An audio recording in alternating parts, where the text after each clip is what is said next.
Yo, bienvenue à tous dans cette nouvelle vidéo sur la 325iX. Aujourd'hui, j'ai commencé à m'attaquer à toutes les durites de frein. C'est ce que vous allez voir maintenant. Donc ce qui va suivre. Bon, ça a été assez compliqué. J'ai des durites qui ont pété, mais on va le voir tout de suite. Du coup, voilà. Déjà, faut commencer par mettre du VD40. C'est pour moi une chose très importante. Ça évite que ça casse, mais bon, des fois ça fonctionne pas tout le temps, comme on va pouvoir le voir plus tard. Les durites vont casser, mais voilà, ça permet, on va dire, de dérouiller, si tu peux me permettre, la vis. Euh, Bon, je vous laisse du coup avec un morceau de vidéo où j'essaie de desserrer tout ça, et on se reprend juste après.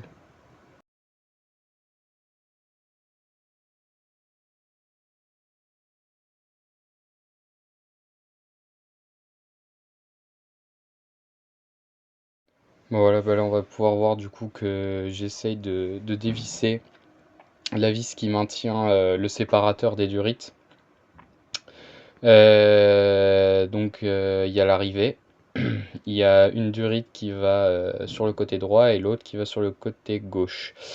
Normalement, si je dis pas de conneries, normalement les écrous qui sont autour des durites de frein, c'est censé être du 11. Bon, là visiblement c'était pas du 11. J'ai donc essayé avec du 10, mais le problème c'est que les vis étaient tellement rouillées que les têtes de vis étaient abîmées par la rouille. Du coup, bah, on peut le voir là, j'ai quand même bien galéré à ce niveau-là. Même les douilles, du coup, avec le cliquet ne passaient pas. Du coup, ben, on va pouvoir le voir juste après, j'ai utilisé la manière forte, on va dire.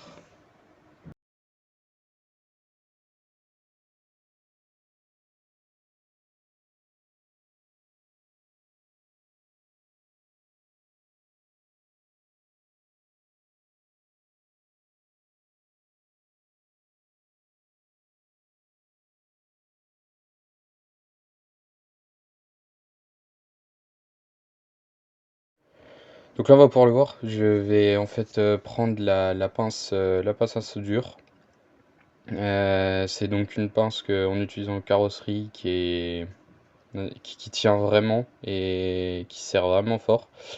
Du coup là j'essaye sur la petite vis en bas en pensant arriver à enlever le séparateur, mais visiblement pas. Du coup je vais me prendre sur la vis du dessus qui maintient en fait tout le système. Ce qui n'est pas plus mal au final parce qu'au moins je pourrais descendre tout le système en une fois. Là au final je pense que j'arrive sur la vis, mais en réalité avec la pince j'arrive bien à faire tourner. Je vais m'en rendre compte là juste après. Euh, Bon, j'utilise ça, c'est vraiment que quand voilà, là, je me rends compte en fait que j'arrive à la faire tourner. Mais je l'utilise en fait que vraiment quand c'est nécessaire. J'aime pas trop utiliser ce genre de façon quand je ne suis pas obligé de le faire. Bon voilà, après maintenant au cliquet ça va tout seul. La vis était tordue visiblement parce qu'en fait quand je dévissais je sentais que voilà, ça se sentait en dévissant. Je sais pas comment, je sais pas trop ce qui s'est passé. Après, là on le voit pas tellement sur ces plans-là, mais si vous allez voir la première vidéo que j'ai sortie, on voit clairement que la carrosserie est quand même bien rouillée. La voiture, elle a du vécu. Du coup, voilà, c'est normal qu'il y a certaines choses qui n'aillent pas comme on veut. C'est une voiture qui est restée quand même longtemps immobilisée. Maintenant, on va essayer de tout faire pour la remettre en route. Bon, voilà, une fois que j'ai bien, que j'ai bien nettoyé ce petit endroit, je décide du coup enfin pour bloquer, pour faire contre-écrou, je décide de reprendre la pince de carrossier parce qu'on va pas se mentir, ça fonctionne bien. De toute façon, les flexibles sont morts donc je risque pas de casser quelque chose d'important. Donc là, hop, la grosse pince, la petite clé de 10 qui va bien. Je crois que c'était du 10. Je suis même plus sûr. Ce qui me fait assez bizarre. Non, de ce côté c'était du 9. Non, de ce côté c'était. En fait, je sais plus. Voilà, c'est bon. Pas raconter de conneries. Bon, là, en tout cas, ça vient tout seul. C'est vrai que je revérifie. En tout cas, ce qui est sûr, c'est que c'était pas les mêmes, la même taille de clé à gauche et à droite. Donc, soit ça a déjà été bricolé, soit je vois pas en fait. Il n'y a pas d'autres alternatives. Je pense que ça a déjà été changé. D'ailleurs, il manque il va manquer une pièce en fait sur le côté droit. Je sais pas si on le voit là dans la vidéo. Mais à gauche, il y a une petite pièce en métal en fait qui va déporter la durite et qui va maintenir. Alors qu'à droite, elle y était plus. Du coup, en fait, ça sortait un peu tout seul, ça tenait plus vraiment. Donc voilà, j'ai réussi à la sortir. C'est un premier côté de fait. Bon, ça a pété, hein. Voilà, je veux dire, la durite en métal, elle a pas survécu. J'en profite pour faire un petit selfie. Non, pas du tout. En fait, je prends juste une photo. Ouais, parce que ça c'est très important. Quand on démonte quelque chose, faut toujours faire des photos. Au moins, ce qui est notre cas, quand on prend du temps avant de remonter, et ben voilà, il y a toujours une petite trace, c'est toujours bien.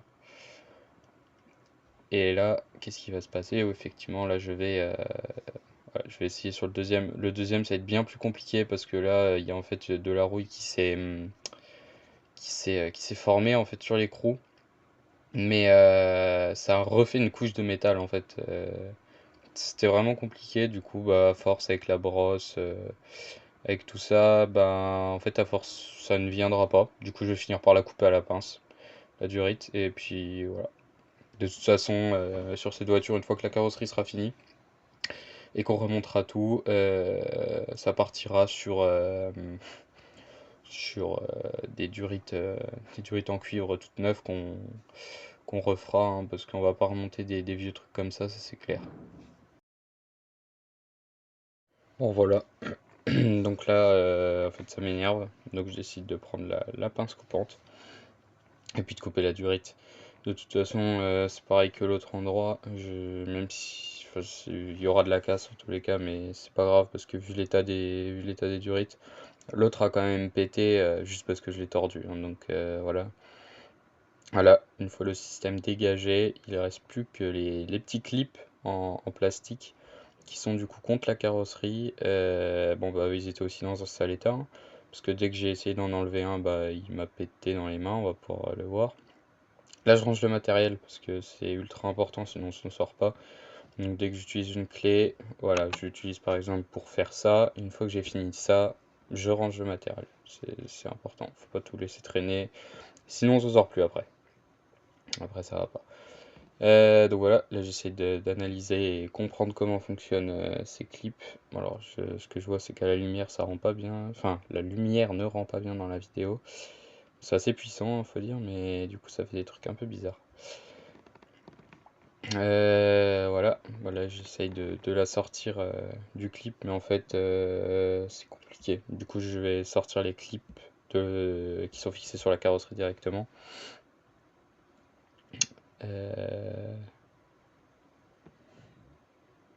Ah bah, j'en mets du temps avant de comprendre que ce sera pas possible comme ça. Voilà, je crois que je vais enfin comprendre. Ouais. Voilà, donc là, bah, la GoPro elle est un peu mal réglée. C'est pas trop dans le champ de vision, c'est dommage. Voilà, c'est les premières vidéos que je fais dans ce format-là, donc je vais essayer de m'adapter, faire le truc le plus clean possible. Bon, voilà, hop, le premier, après le deuxième, il va aller assez vite aussi. Et puis le troisième, il était un peu plus compliqué, mais en fait, le troisième, j'ai réussi à sortir le flexible de du petit clip en plastique, en fait, directement. Donc voilà, bon là on voit, ah, la GoPro elle est quand même mal, je l'ai un peu trop, voilà. Donc voilà, du coup je vais clôturer cette vidéo maintenant. C'est une vidéo, on va dire que voilà, j'ai tourné comme ça mercredi après-midi. Là, il n'y a pas beaucoup de contenu dans cette vidéo. On va essayer d'en faire un peu plus les prochains temps et plus régulièrement parce que voilà, les dernières vraies vidéos, on va dire, sont sorties il y a un an, donc c'est bof. Donc, on va essayer de se focaliser sur la 35X. Il y a beaucoup de carrosserie à faire, mais il y a aussi pas mal de mécanique. Donc je pense que la prochaine vidéo qui sortira, elle portera sur le moteur. Parce qu'on l'avait sorti du coup pour refaire une révision dessus. Mais du coup, voilà, il est à côté. Et puis mon père qui fait la carrosserie à côté. Et moi je travaillerai sur le moteur en même temps.